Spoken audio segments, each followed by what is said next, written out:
আসসালামু আলাইকুম রহমতুল্লাহি ওবরাকাতু। আহলান ওয়া সাহলান ওয়া মারহাবান বিকুম আইয়ুহাল মুশাহিদুন আল মুশাহিদাত। দর্শক শ্রোতা, আজকে আপনাদের সামনে উপস্থিত হয়েছি ছোট্ট একটা ইশকালের জবাব দেওয়ার জন্য।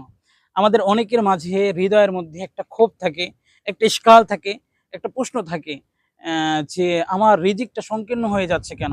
রিজিক আগে গোশত খাইতাম, বিরিয়ানি খাইতাম, এখন কেন শাকভাজি? এখন কেন আলু ভর্তা? এখন কেন ডাউল? আমার রিজিকের মধ্যে এই সংকীর্ণতা কেন আসলো? সকালে খাইলাম, বিকালে আবার রিজিকের মধ্যে একটা সংকীর্ণতা চলে আসে। আসুন, নবীজি সাল্লাল্লাহু আলাইহি ওয়াসাল্লাম উক্ত বিষয়ে হাদিসের মধ্যে কি বলেছেন? নবীজি সাল্লাল্লাহু আলাইহি ওয়াসাল্লাম বলেন, ইন্নার রাজুলা লা ইহরামুর রিজকা বিযানবি ইউসিবু। মানুষ যখন কোনো গুনাহ করে তার গুনার কারণে তার রিজিকের মধ্যে সংকীর্ণতা করে দেওয়া হয়।